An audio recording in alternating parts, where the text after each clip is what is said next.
We'll open with Psalm 23 in the Hebrew. Mizmor LeDavid, Adonai ro'i lo echsar binodesh shayar bitzeni, almei menuchot yenahaleni. Nafshi yeshovev yancheni b'maglei tzedek lema'an shemo. Gam ki elech begeit salmavet, lo irara ki ata imadi. Shiftecha umishantecha heme yenachemoni. Tarok lefanai shulchan neged sorarai dishanta v'shemen roshi kosir revaya. Ach tov v'chesed yirdefuni kol yemei chayai. V'shapti b'veit Adonai le'orech yamim. Please join me, Psalm 23 in the English. The Lord is my shepherd, I shall not want. He makes me to lie down in green pastures. He leads me beside the still waters. He restoreth my soul. He guides me in straight paths for his name's sake. Yea, though I walk through the valley of the shadow of death, I fear no evil, for you are with me. Thy rod and thy staff, they comfort me. Thou preparest a table before me in the presence of mine enemies. Thou hast anointed my head with oil, my cup runneth over. Surely goodness and mercy shall follow me all the days of my life, and I shall dwell in the house of the Lord forever. Today is an extremely difficult day. Today we gather to remember with an immense amount of love a woman who had the largest heart. And in sadness, thinking about Carol, you can't help but smile. Be grateful for her life, for her love. Just the way she lived makes me smile. And so today we must, and do it with great honor and love, pay tribute to Carol Feig, a loving daughter, a loving wife, a loving sister, a loving mother, a loving aunt, a loving cousin, and friend. And every Friday night at the Shabbos table, it's traditional to celebrate and honor and bless a mother and a wife with these words, Eshet Chayil, which are appropriate for our beloved Carol. Eshet Chayil miyimsa, barachot mipne michra, batak ba lebalal, v'shalo lo yechzar. What a precious find is a woman of valor. She truly was a warrior, a woman of valor, a woman of great strength.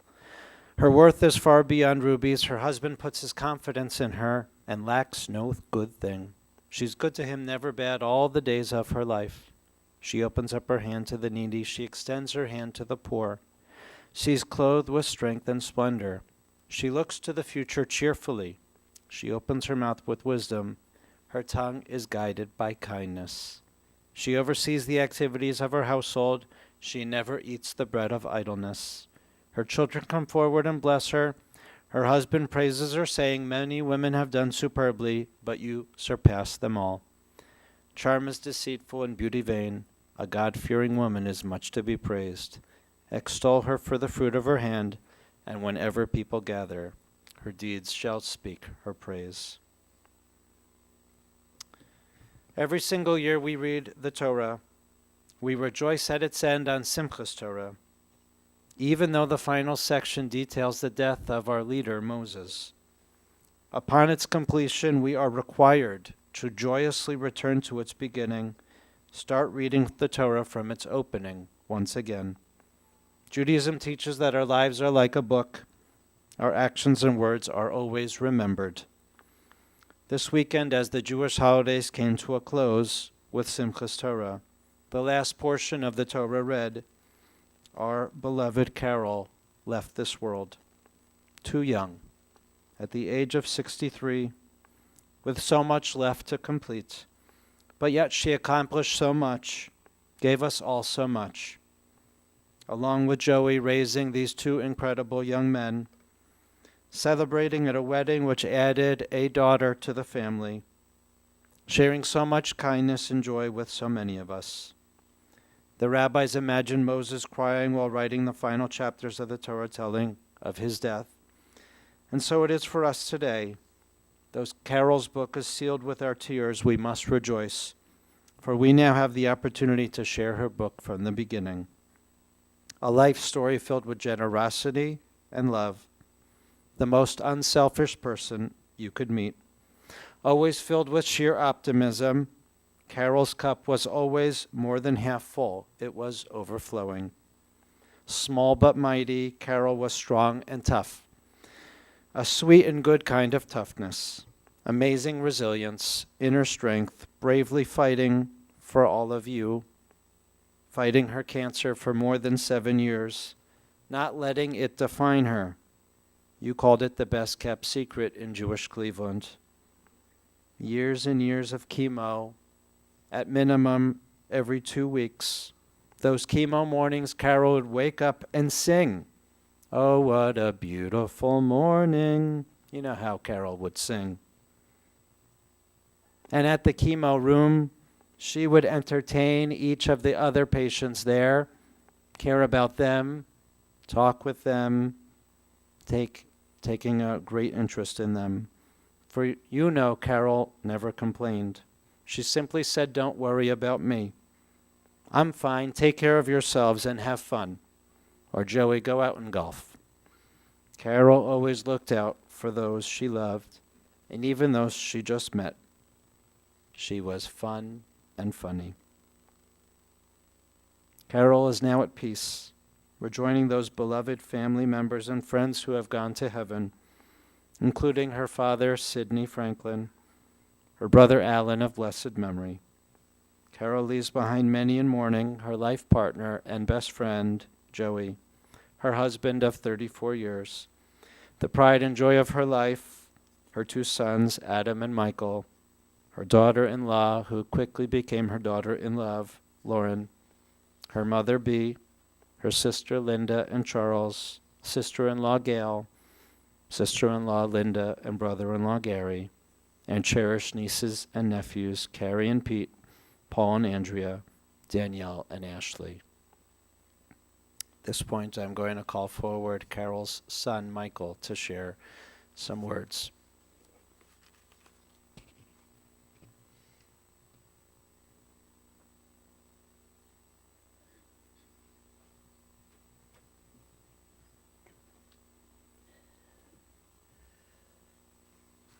You get Adam also.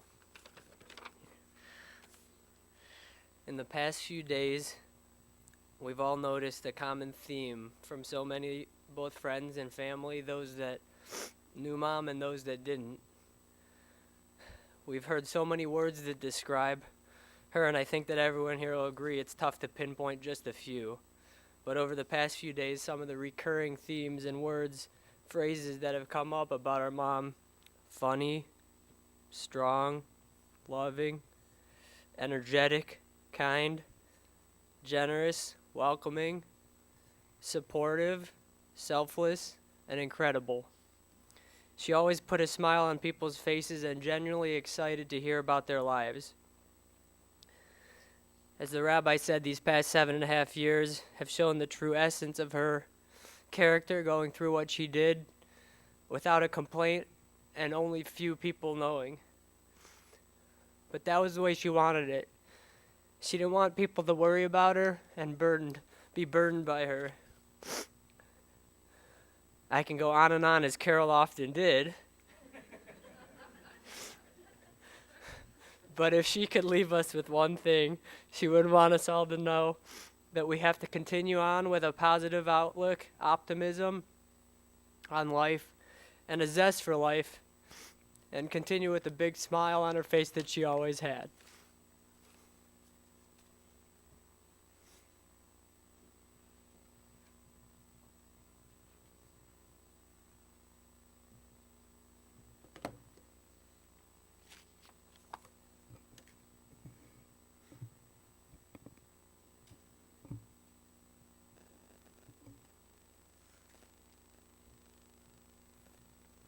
The rabbis ask, why does the Torah begin with the stories of our ancestors, Abraham and Sarah, Isaac and Rebekah, Jacob, Rachel and Leah, our biblical ancestors? Shouldn't the Torah start with the Exodus, when we're a people and receiving the Torah on Mount Sinai? And the answer is that we need those stories of our ancestors that teach us about the most important values, how to live a life of kindness, of generosity, of strength and courage, of faith and devotion.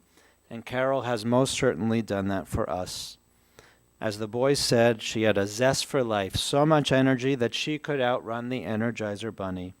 Sweet and considerate, she found the good in everyone, always helpful and friendly. She didn't have a mean bone in her body, and even if someone did something that was not nice or mean, she'd just say, "Oh, that's the way they are." Carol was the glue of the family, always prepared, always carrying extra food, drinks, ponchos, whatever was needed, she had it.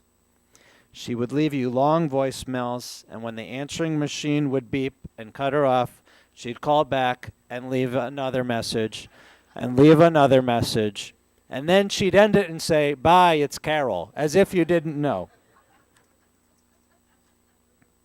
She was a doer. She never stopped caring for you.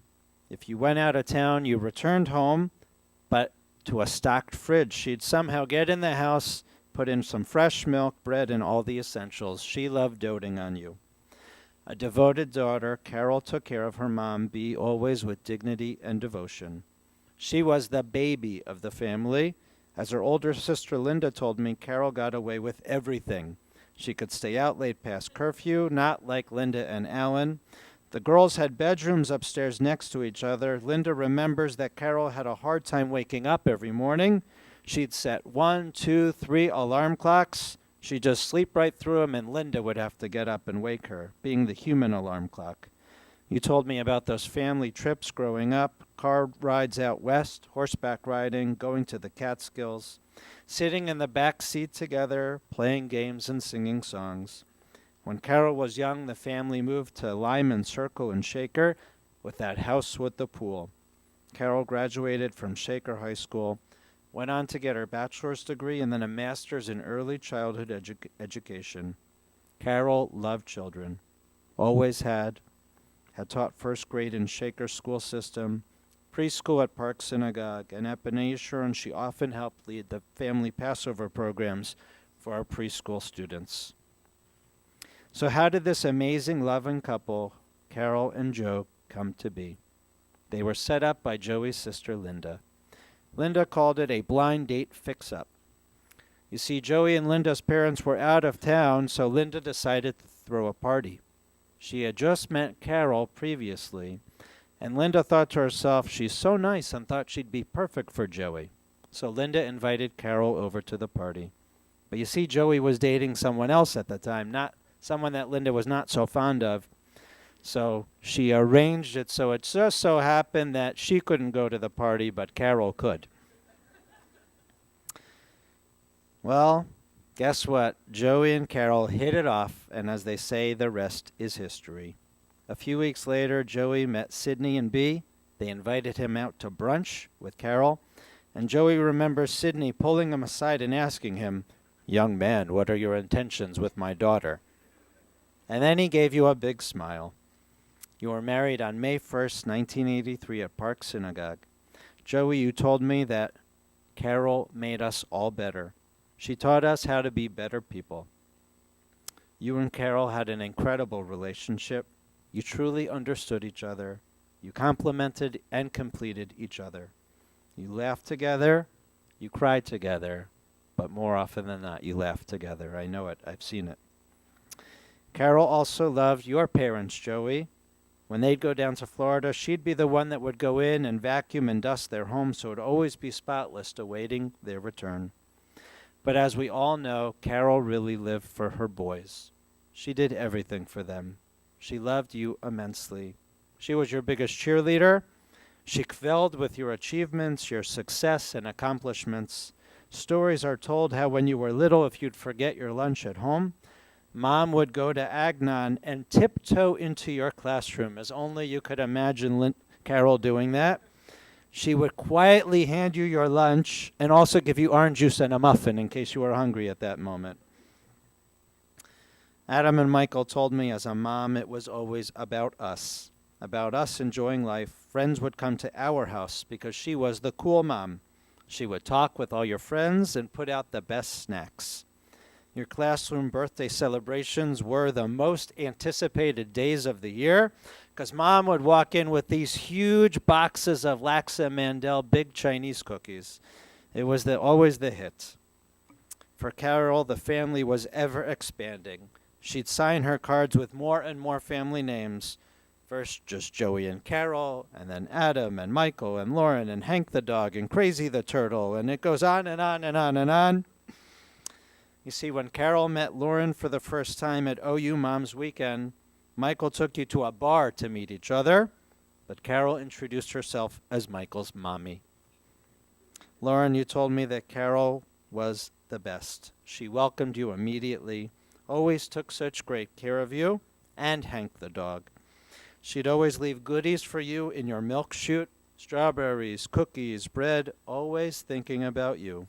And when Michael would have his late nights at the firehouse, Carol would always invite you over to dinner, making sure that you wouldn't have to be alone. And I know Lauren's parents, Elaine and David, quickly became a part of the family too. We all know how excited Carol was with Lauren's pregnancy, awaiting the arrival of a grandchild. Words cannot express her love and anticipation for it. Lauren, your mom, Elaine, put it best to me, and she wrote these words. I'm so sad I will not share the joys of grandmothering together with beloved Carol. I don't know how to put this, but I truly was looking forward to doing it together. Carol was so devoted to her boys and even Hank that I could only imagine what lengths she would go for our granddaughter. I'm sad we won't be sharing this together. We would have been a great team.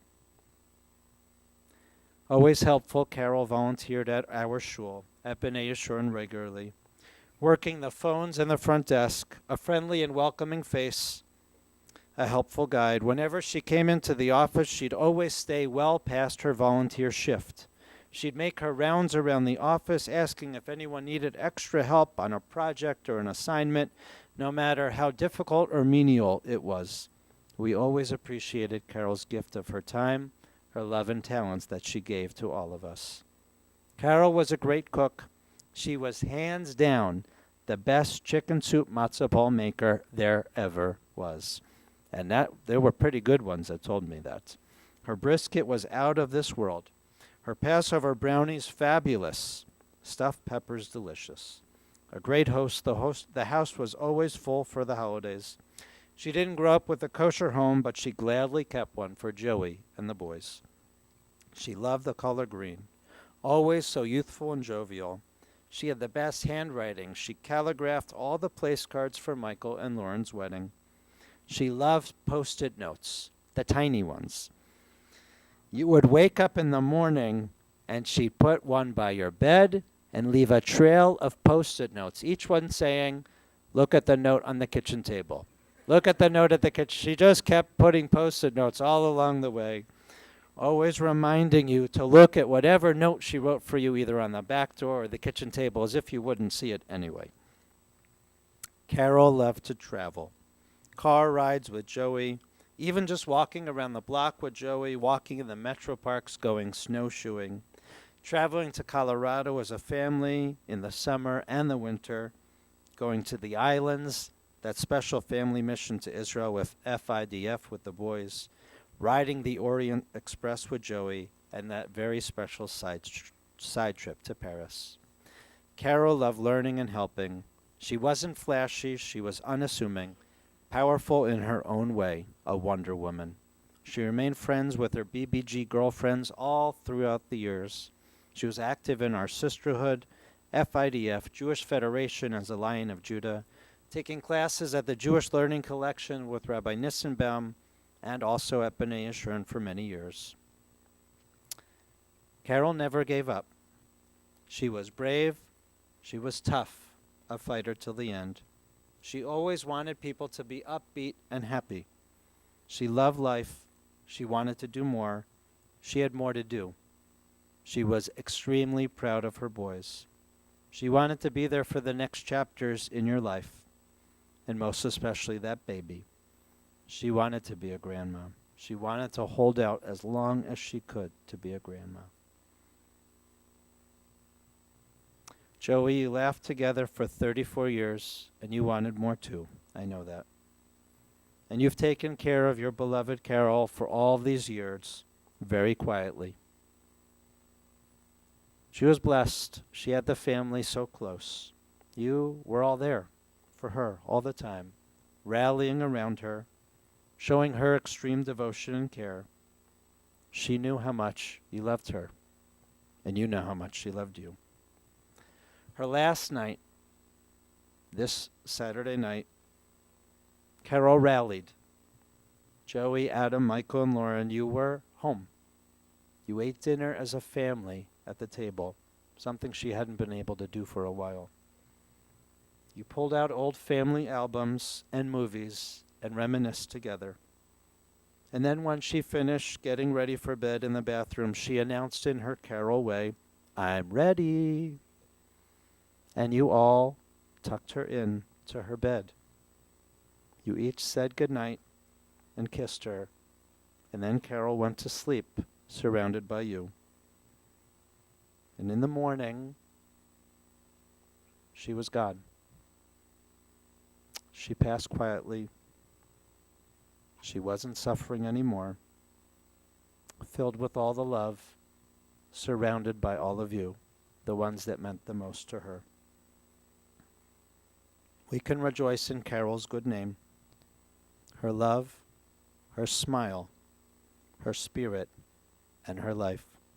She will always be remembered for her kindness, for her devotion, her zest for life. May her name always be for a blessing. Tehi zichrono baruch. May her name inspire us all to be kind and loving people. Amen. We'll rise now for the memorial prayer.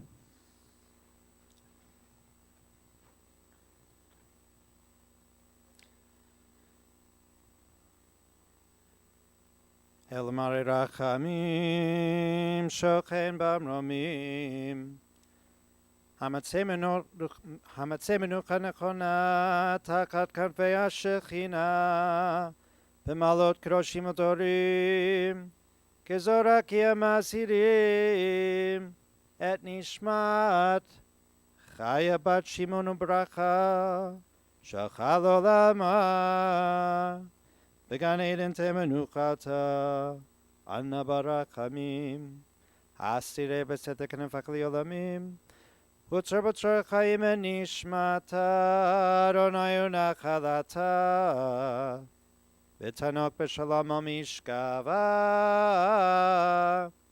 Venomar Amen. Exalted, compassionate God, grant infinite rest in your sheltering presence among the holy and pure, to the soul of our beloved Carol, who has gone to her eternal home. Merciful One, we ask that her loved one find perfect peace in your eternal embrace. May she merit the reward of the righteous. May her soul be bound up in the bond of life. May she rest in peace. And we say, Amen. Please be seated. Following our service, interment will take place at Beit Olam Cemetery. The family will receive friends at the home, 25405 Halberton Road in Beechwood, today until 8 p.m. Wednesday and Thursday from 2 to 4 and 7 to 9 p.m. Friday 12 to 4, Saturday after Shabbos 7:30 to 9, Sunday 2 to 5. And tonight through Thursday we'll be having evening minions approximately at 7 p.m. And there'll be a minyan Saturday night after Shabbos also approximately 7:30 p.m. Those who wish may contribute to B'nai Yeshurun or Jewish Learning Connection.